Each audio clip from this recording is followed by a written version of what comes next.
장애인 문화복지신문 제512호 제1면 기사입니다. 경기도 산하 공공기관 장애인 고용률. 최근 3년간 꾸준한 상승세. 경기도는 27일 한국장애인고용공단 경기남부지검능력개발원에서 산하 공공기관을 대상으로 장애인 고용 촉진 간담회를 개최했다. 작년에 이어 두 번째로 개최된 이날 간담회는 공공부문 장애인 고용 현황을 점검하고 실질적인 고용 확대 방안을 모색하기 위해 마련됐다. 2025년 기준 장애인 고용 의무가 있는 산하 공공기관 26곳 가운데 24곳이 법정 장애인 고용률 3.8%를 달성하고 있으며 이 중 8개 기관은 이미 도정 목표인 장애인 고용률 5% 이상을 달성한 것으로 나타났다. 최근 3년간 경기도 산하 공공기관의 평균 장애인 고용률은 2023년 3.8%, 2024년 4.1%, 2025년 4.5%로 꾸준한 상승세를 보이고 있다. 경기도는 장애인 고용률 상승을 위해 올해도 공공기관 장애인 청년 인턴제를 추진해 장애인 청년에게 공공부문 실무 경험과 직무 역량 강화 기회를 제공할 계획이다. 이를 통해 민간 및 공공부문으로의 안정적인 취업 연계도 추진한다는 방침이다. 이날 간담회에는 한국장애인고용공단 경기지역본부를 비롯해 경기도 산하 21개 공공기관 인사채용 및 구매 담당자 35명이 참석했다. 간담회에서는 경기도 장애인 일자리 정책 방향 설명, 장애인 고용 관련 제도 안내 및 우수 사례 공유, 장애인 표준 사업장 및 연계 고용 제도 안내, 공공기관 장애인 고용 관련 실무 논의 등의 프로그램이 진행됐다. 특히 경기신용보증재단은 500명이 넘는 상시 근로자 규모에도 불구하고 6%가 넘는 장애인 고용률을 달성해 우수 사례로 소개됐으며 이러한 성과를 인정받아 지난해 장애인 고용 우수 분야 도지사 표창을 수상했다. 이은주 경기도 장애인자립지원과장은 장애인 고용은 단순한 법정 의무를 넘어 공공부문이 사회적 책임을 실천하고 포용적 고용 문화를 선도하기 위한 핵심 과제라며 산하 공공기관과 긴밀히 협력해 장애인이 안정적으로 근무할 수 있는 환경 조성과 실질적인 고용 확대를 적극 지원해 나가겠다고 말했다. 복지부, 장애인 거주시설, 성폭력 등 인권 침해 예방 점검 나서. 보건복지부 장관 정은경은 1월 22일 목 14시 30분에 인천광역시 강화군청에서 색동원 내 성범죄 의심 사건에 대한 대응 상황과 향후 계획 등을 논의하기 위해 지방자치단체, 관계부처 및 유관기관 별표 쌓인 회의를 개최했다. 이번 회의는 지자체, 인천시, 강화군 대응 상황과 향후 조치 계획을 논의하고 장애인 학대 성폭력 의심 사례 발생 시 신속 대응할 수 있도록 관계기관 간 협력 체계를 공고히 하는 방안을 모색하기 위해 진행됐다. 보건복지부는 지자체 관계부처 회의 이후 장애인권익공호기관, 중앙, 인천, 과 함께 성범죄 의심 사건 발생 시설인 색동원 본원과 체험홈을 방문하여 입소장애인의 건강 상태 및 시설 상황 등을 현장 점검했다. 앞으로 정부는 지자체와 함께 장애인 거주시설에 대한 지역단위 점검을 강화하고 특히 학대 발생 가능성이 높은 시설에 대해서는 지자체, 경찰청, 성평등가족부 등 관계기관 협력을 통해 보다 촘촘한 현장 점검과 감독을 추진해 나갈 계획이다.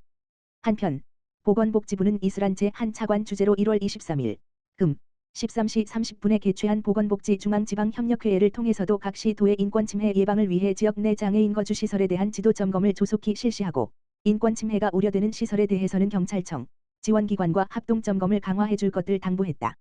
이슬한 제1 차관은 이번 학대 사건을 매우 엄중하게 주시하고 있으며 피해자 지원 등 필요한 사항은 관계부처, 지자체 등과 함께 철저히 대응해 나가겠다라고 밝혔다.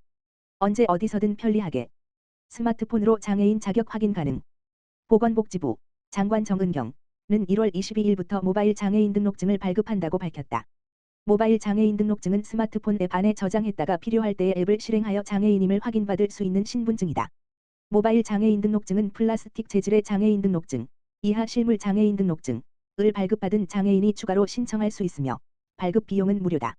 모바일 장애인 등록증을 발급받고자 하는 장애인은 신분증과 본인 명의의 스마트폰을 가지고 가까운 행정복지센터에 방문하면 된다. 발급 방식은 두 가지다. 첫 번째는 지자체 담당자가 출력하는 QR코드를 촬영하여 신청 당일에 발급을 마칠 수 있는 방식으로 빠르고 간편하다. 두 번째는 먼저 IC칩이 내장된 장애인 등록증, 이하 IC 등록증을 새로 신청하고 IC 등록증을 수령한 이후에 IC 등록증을 스마트폰에 접촉, 태깅 하여 발급받는 방식이다. 모바일 장애인 등록증을 발급받은 후에는 스마트폰만 가지고 다니면서 필요할 때 언제든지 장애인 등록증을 제시할 수 있고 온라인 서비스를 이용할 때도 편리하게 장애인 자격 확인 및 신원 확인이 가능하다. 다만 장애인이 본인의 스마트폰을 다른 사람에게 맡겨서 관리하는 경우에는 명의도용 등으로 인한 피해를 입을 수 있으므로 주의해야 한다. 14세 미만의 장애인의 경우는 모바일 장애인 등록증 신청이 제한되며 14세 이상의 미성년자 또는 지적자폐성 정신장애인이 모바일 장애인 등록증을 신청하는 때에는 법정 대리인 또는 보호자의 동의가 필요하다. 모바일 장애인 등록증 발급 시스템은 행정안전부가 운영하는 모바일 신분증 플랫폼에 기반한 것으로 보건복지부는 행정안전부와 한국조폐공사, 한국사회보장정보원, 한국장애인개발원과 긴밀한 협력 체계를 유지하면서 장애인이 사용하기 편리하고 안전한 모바일 장애인 등록증 시스템을 구축하였다. 금융위원회는 모바일 장애인 등록증을 금융거래 실명 확인증표로 인정하였으며 이에 따라 금융결제원은 2월부터 일부 금융기관에서 금융거래 시에 본인 확인 신분증으로 사용 가능하도록 하고 올해 말에 모든 금융기관으로 확대할 수 있도록 지원할 예정이다. 앞으로도 계속해서 관계기관, 민간 사업자와의 지속적인 협력과 소통을 통해 모바일 장애인 등록증의 활용처를 확대해 나갈 예정이다.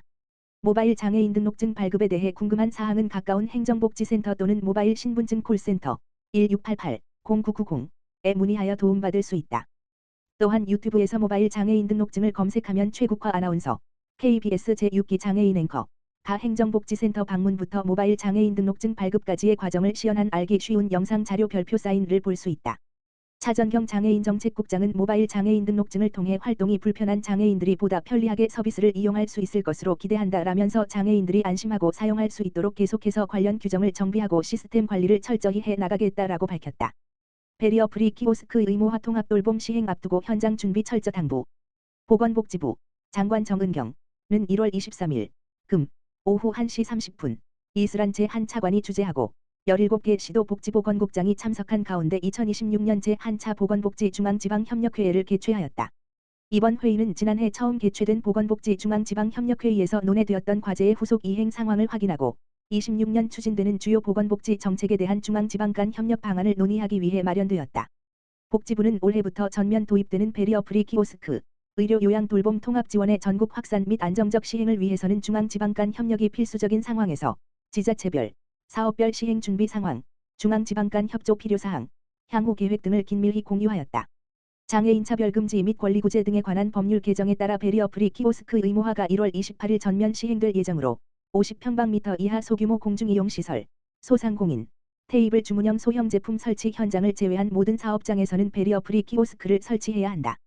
보건복지부와 지자체는 소상공인 등 베리어 프리 키오스크 설치 의무자가 제도 시행에 맞추어 필요한 준비를 할 수 있도록 관련 질의응답 자료를 작성, 배포하는 등 교육, 홍보를 강화하고 있으며 제도 시행 이후에는 전국 공공교육의료기관 대상 실태조사를 통해 제도가 조기에 정착될 수 있도록 관리해 나갈 계획이다. 3월 27일부터는 의료 요양 돌봄 통합 지원 서비스를 전국에서 이용할 수 있게 된다. 어르신, 장애인이 살고 있는 곳에서 필요에 따라 맞춤형 서비스를 이용할 수 있도록 보건복지부와 시군구, 읍면동이 협력하여 전담 조직 인력 구성, 조례 제정 등 원활한 시행을 위한 사전 준비에 만전을 기하고 있다.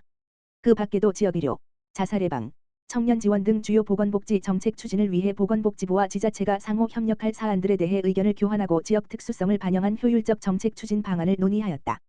회의에서 논의한 사안은 실질적인 개선이 이루어질 수 있도록 향후 조치 경과를 지속 관리할 예정이다. 이슬한 제1 차관은 국민이 안심하고 생활할 수 있는 사회안전 매트를 강화하고 국민께서 그 결과를 실질적으로 체감하기 위해서는 정책 일선 현장인 지자체와의 협력이 필수적이다라며 특히 어르신, 장애인이 일상생활 속에서 불편을 겪지 않도록 세심하고 지속적인 노력과 관심이 필요하다라고 강조하였다.